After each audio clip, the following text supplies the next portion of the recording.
This isn't about, what's he gonna be and what can he be and all that bullshit. No, it's about right now who's one of the better teams in the NBA. What are your first thoughts about your big four? And do you feel that this team is the title favorites?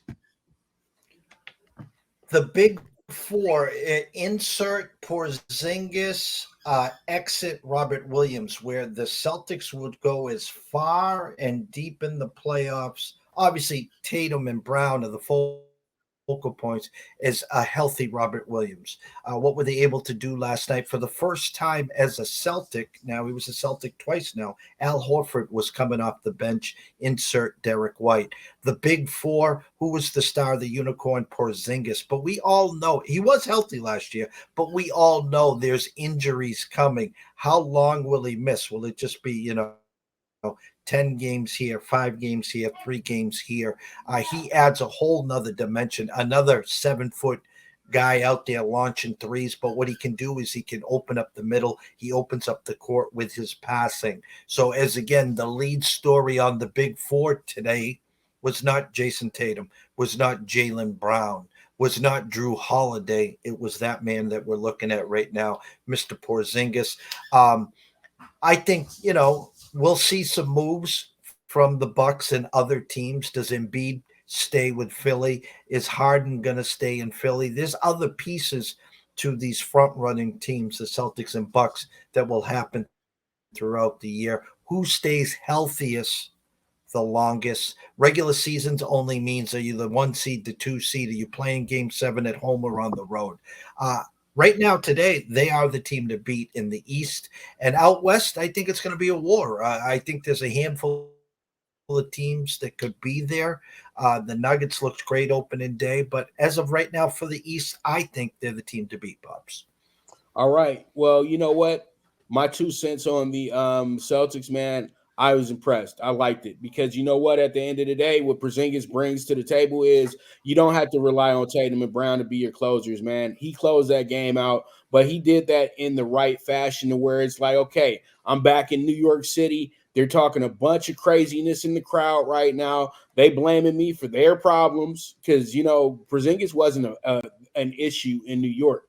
They were a toxic situation when he was there, and the team pretty much imploded itself. They could have been great with Porzingis and Carmelo Anthony. You know this. That could have been the return of Eden at the Garden, but Carmelo just was refusing to just be a like we kept saying. Carmelo was more into being a New York resident and less with being a New York Knick. He was more into being in the city and just being on the Knicks and being a Knick. You know what I mean? The guy was damn near playing like he was already retired then. You know what I mean? He just was, enjoying the city life. But then you know what? Sometimes I'll go play pretty good in the game here at the Garden some nights. You know what I mean? And then travel with the Knicks and stuff. But all in all, I thought they were great last night. Drew Holiday brings the defensive stopper that they've been begging for. I know Marcus Smart was really good, but he was a flopper.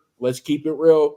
That was kind of detrimental towards certain games sometimes because y'all lost games because of, the refs not believing if he really went down accordingly or not. So pretty much, I really do think that the Celtics are in prime position. But one thing I was impressed with was the fight of the New York Knicks last night. I'm so happy to see that the Knicks want to be a functional team again for the second year in a row. They have the right type of players with Hart, Brunson, and even my man Julius Randle as well too, who's an absolute gem. He was probably going to be an all-star this year as well too, quickly. So there's a lot of fun. There's a lot of good things going on overall in the Atlantic Division. You have a good Boston team. You have the 76ers still. You have the Knicks now back to being the Knicks. You have the Nets, who are always a scrappy, good bunch, the no-name gang.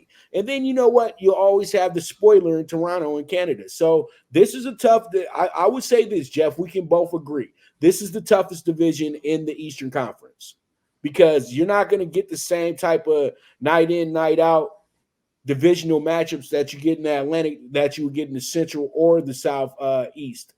Because the Central is really pretty much two teams, and the Southeast is pretty much G League varsity, in my opinion. You know what I mean? You don't have veteran teams in that division. You got the Heat. That's it with Jimmy, and then you got everybody else. You know what I mean?